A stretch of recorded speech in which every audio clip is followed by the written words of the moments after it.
Welcome to the Place of Possibility podcast. I'm Angela Wright. And I'm Richard Del Monte. We created this podcast to educate, delight, and spark your interest in topics that you might not be thinking about. These are really our most frequently asked questions from clients and people we run into. So as you listen to us over the weeks ahead, please think about questions that you might have and let us know what topics and things that you would like to know about. We'd be happy to talk about those. So, what the heck are we? Who are we? And why are we here? Why should you bother listening to us? Why should you bother, right? You got lots of things to do. Why should you listen to us? Okay, first let me introduce you to magnanimous Richard Del Monte.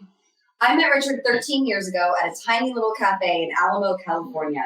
I'll never forget, I ordered a Caesar salad and I took only 2 bites. Not because, well, I'm Italian, so I'm not afraid of eating in front of people. Yeah. Like, that's a thing that we do. But I was just so enthralled by you and your vision for the company. Sure wasn't dribbling with a little food. No, not at all. You know, you were talking about wealth management, and I had come from this very traditional transactional style of wealth management, and you were talking about, why are we doing all of this? What is the purpose? What is this money for? And my chin hit the table, and I fell in love, and here we are 13 years later. Yeah. One of the things that Richard does is always puts the clients first. And I know a lot of people say that, but I've seen this in action over and over and over again. It's cost him a lot of money through the years. Maybe that never. Yeah. I've seen him put the clients first over and over. And with a strong focus on the purpose of the money. It's not money for money's sake around here. And we're really connecting people to why they have this money and what they're doing with it. And I think that it gives people a deeper sense of fulfillment in their financial lives. Yeah. He's been guiding clients on their investments, real estate, and overall financial picture for 36 years. Much as I hate to admit it, yes. And you'll see that she's going to be getting, there's a lot of cracks about my age. I'm just going to tell you. Well, It's part of this deal, right? She fits. Yeah.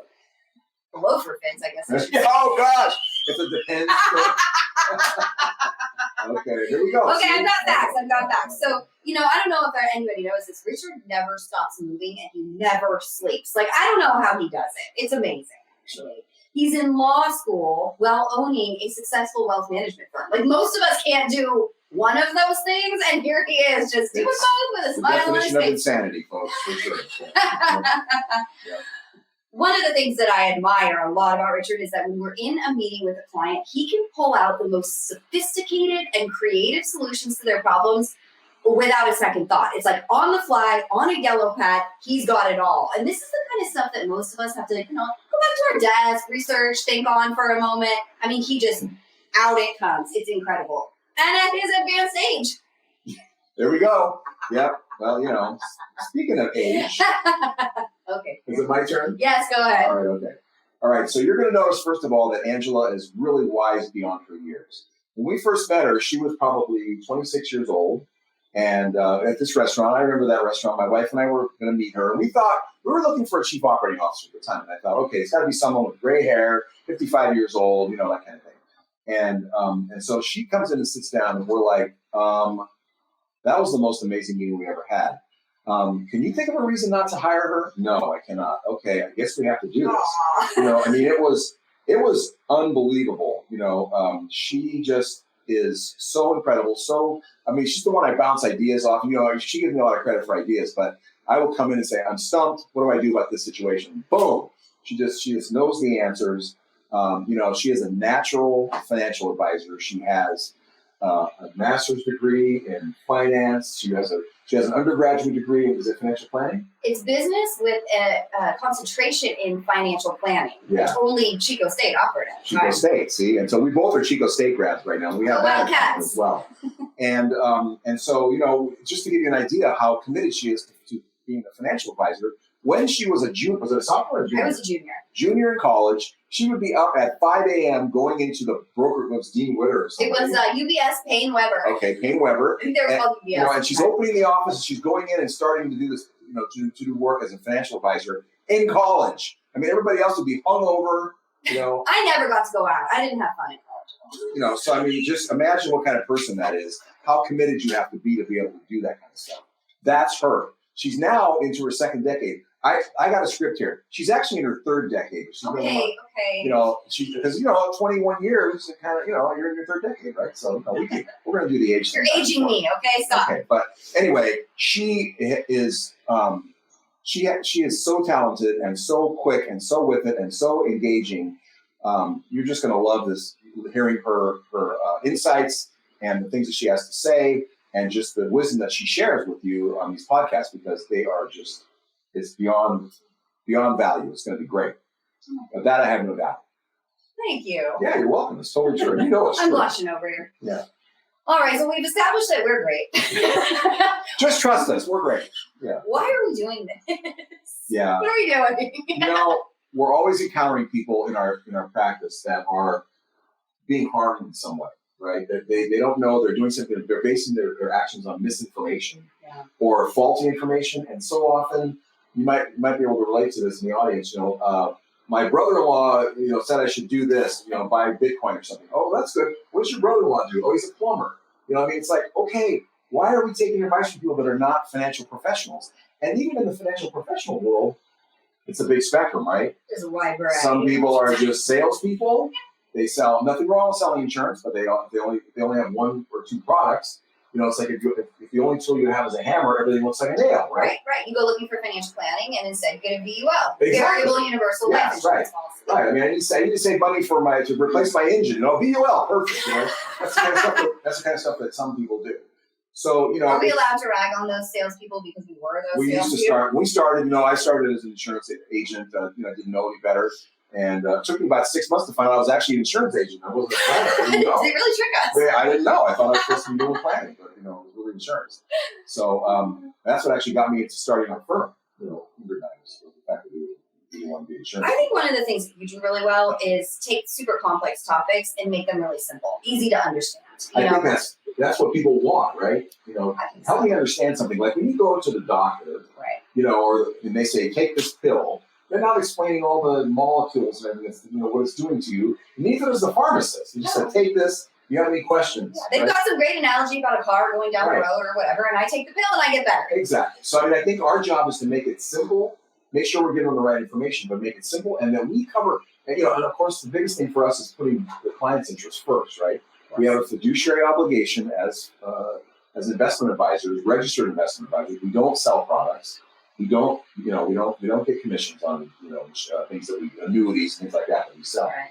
And so because of that, we have an obligation to give people the best possible advice. I think that's an important thing. And I hope one of these podcasts, you actually will go through that list that you have of the questions to ask a financial advisor. Oh, yeah. That's a really good one. That is a really good one. Yeah, we will. I can post that to our website. Okay. Great. Or something. All right. So analogies, stories, understanding, helping not dumbing things down, but just like making it simple and easy to grasp, so you can make decisions that impact your life in a very empowered way. That's what we're about here, honestly. We do that in our job every single day. That's just what we're doing.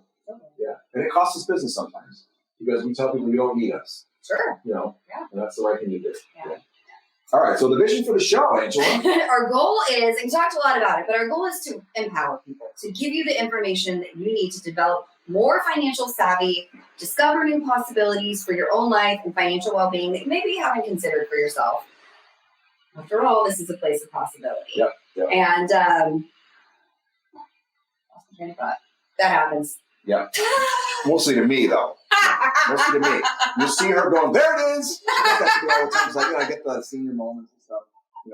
It's really fun. I was going to say, a brief disclaimer is that, we don't know you, person listening to this right now. We don't know anything about your life. And That's so true. Grains of salt with everything that we say as well. And if you have questions, you should ask them. Don't just take this advice. We want to give you info, but I am not giving you personal financial advice. That's really a good point. Yeah, we don't know your situation. So this is general, and we're happy to talk to you individually. And these, by the way, we're going to be doing these on Facebook Live soon, right? Yep. And so when we do that, we really invite you to tune in and ask your questions live or submit them ahead of time, and we're happy to answer them. Great. Yeah. Okay. So what to expect from? You ready to do this? Nope, we haven't. So in each show, each show we'll discuss a different topic that we think is important for just about everybody to understand. The topics will vary widely from super duper simple basic stuff, and then sometimes we'll get into some really fun, juicy technical stuff. It'll be good. Sometimes we'll have a special guest that can provide some greater expertise in an area of like taxes or estate planning, other pain points in your life.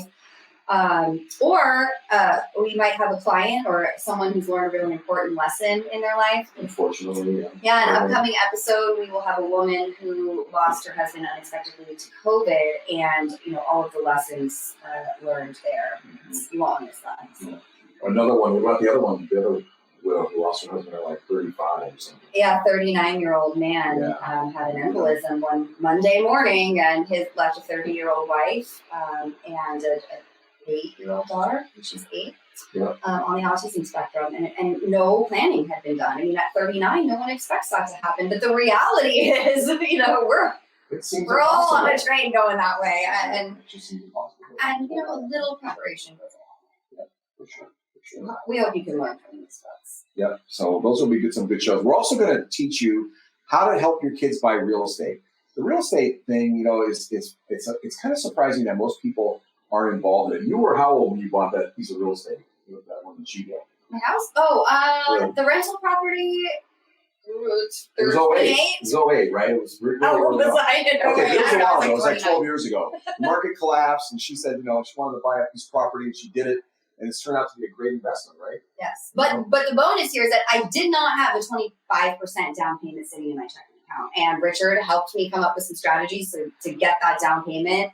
And now I've got this rental property that's shot up in value. I've had rents all this time. It's been a phenomenal investment. And I didn't have the down payment. So I think it's an important, as financial advisors, we don't often talk about real estate. You won't hear most of us out there. But it's an important part of your overall portfolio. And why don't they talk about real estate, I wonder? Maybe because they're not getting paid to talk about it, right? Fortunately, that's really true. That's the problem. Us fiduciaries are often paid a percentage of the assets that we manage for you. And those real estate holdings aren't often included in that calculation. And so an advisor might say something, don't buy that house. Put it in your portfolio. Oh, yeah. You should do that, Joe. Put it in your portfolio. Sell that. Sell your mom's house. Like, we had one client where her mom passed away. They owned a condo, and someone else had advised them to sell the condo, and there was going to be all of this tax. Something had happened. There was all this tax. I can't remember the exact situation. $600,000. Yes, and instead we're sitting there going, "Hold on, you could get hit with all of this tax, or you keep the rental property and you rent it out, and you have an income stream." Right. I mean, right. Hello, but it became very clear to us that this other advisor wanted that money in the portfolio. So that's why you have to be really careful what people's interests are and who they're looking out for. We'll do a whole episode on that. Yeah, but there are some amazing strategies really that you could do to help your kids. You could make money on the deal. The kids can make money on the deal, and it's a win-win for everybody. We can't wait to share that with you. People have been really pretty much wowed by that whole way and looking at things. And you're teaching your children to be entrepreneurs. Most people grow up in families like maybe they lived in one house their whole life. They haven't really bought real estate or anything like that. But that doesn't have to be the way it needs to be. You can become serial, real estate investors at a very, very low cost, honestly, out of pocket. So we would love to share that with you. Okay. So now we're going to talk about, are we going to do a case study? Yeah. Okay. Well, we'll talk about, yes. Here, a frequently asked question. Okay. So we're going to. Oh, frequently asked question. Sorry. Let's just redo this. It's our first time. Yeah. All right, let's get into money moves. Okay. Here's a question that we get asked every day, and we have a couple of case stories to tell you about. Okay, so the question, Richard, is, given where the stock market is sitting today, can you rationally expect it to keep going higher? Oh, my gosh. Is that the best layup you could ever give me? Oh, I know. She knows exactly what I'm going to say. All right, so I've been doing this for 36 years, right? And when I started, the Dow was at 1,500. Wow. And everybody, I went to my cocktail parties the very first, I started in October. December, I was like, I'm going to go to these cocktail parties with my business cards and hand them out and stuff. And everybody's telling me the market's too high, the market's too high. It's too high! It's like, it's 1,500. I'm like, oh, wow. It's like, it's like, I took it, I'm listening. Well, then, ever since then, the market has gone to 4,000, 5,000. And all these milestones, people are getting out. Bush is the president. Get me out. I can't say, oh, Biden, Trump, just get me out, get me out. And meanwhile, now the Dow is at 34,000. And if you look at with dividends reinvested, since I started just in my career, the S&P 500 is up more than 40-fold. So, but Richard, how can this keep going? oh well, how could it not? It's basically just. I mean, it's not. Yeah. It isn't like a Ponzi scheme. It's not. It's basically just people will not invest their capital in financial markets unless there's a return. They got to expect to get a good return. It has to be high enough because guess what? They're putting up with all these ups and downs, right? Mm-hmm. We could lose 30% tomorrow, potentially. So to be able to take that kind of risk, we have to get a good return. That return has been kind of set up by the markets over the last 100 years as around 11 or 12%, 10 to 12, let's say. And so if you can be in it and tolerate the ups and downs, you can expect to make 10 to 12%. So, and that's not going to stop. So that means, and people think my hair's on fire when I say this, but in 20 years, the Dow should be at 150,000. I know. I think you're insane sitting here hearing this. I know, right? It seems like, cognitively, I can't get there, but I know rationally that we will. But look, at my first gone from 1,500 to 34,000. If I would have told that, there was this guy smoking crack. But it's just math, folks. Get a financial calculator and put in 34,000 and grow it at 11 or 12% and see what it is in 20 years. Yeah. In our lifetimes, even in my lifetime, old as I am, I'm going to see 150,000. I have no doubt. So we both talk about this. I don't know if it's going to go to 30,000 or 25,000 before it gets to 150,000, but I know it's going to be there. And I don't care if it goes low, honestly. I want to be on the ride. I want to be on the ride. Yeah. I want to be on that trail. And I think this is a mistake that a lot of investors make, is thinking, like timing the market and going back to timing the ride, or not trusting the ride, not trusting all of the historical data that we have that says that we're going to keep going.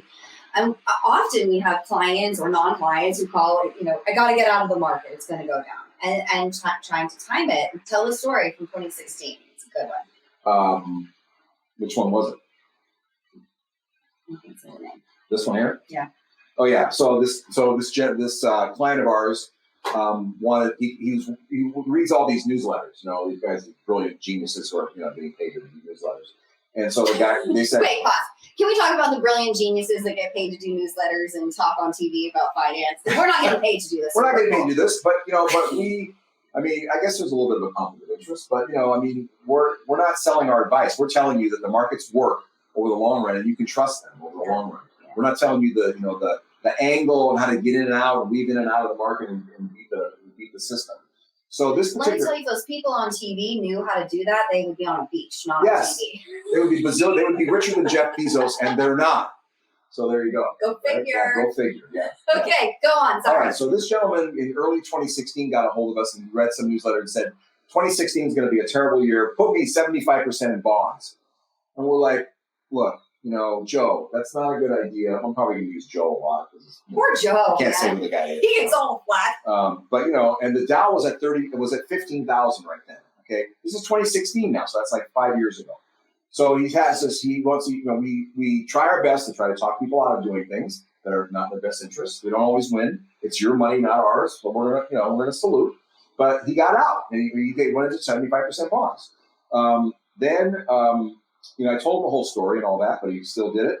And he's missed out. He finally ended up getting back in. But look how much he missed out on, before he got back in. I mean, the market has doubled, more than doubled in 5 years.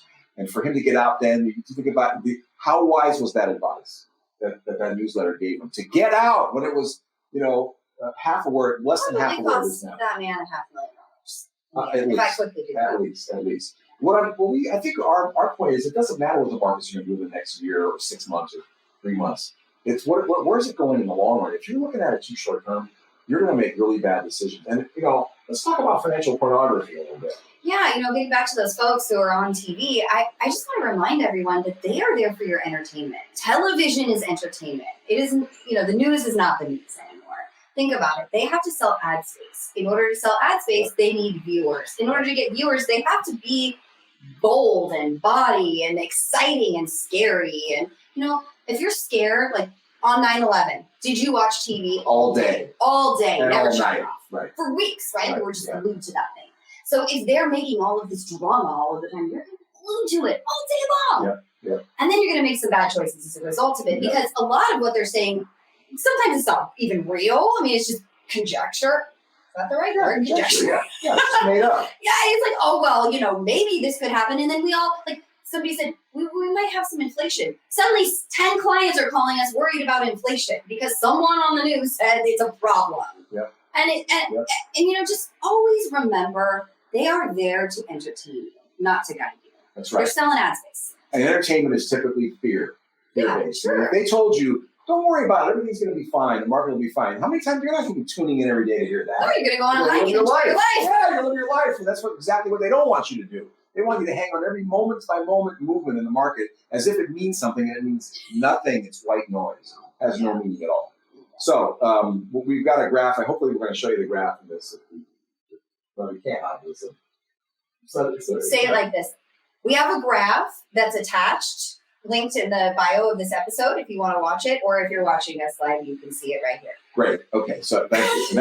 And this graph will show you kind of a side cut of the market, of the stock market, going back to the 1930s. So the Great Depression and all the bull markets, and then the subsequent bear markets. And you can look and see the bear markets, how minuscule they are compared to the following bull markets. It's remarkable. And so you look at it, you see it, and you say, really, these bear markets that we've worked so hard to try to avoid and we're so terrified about are like saying, I'm not going to go to the beach because I might get a mosquito bite. Right.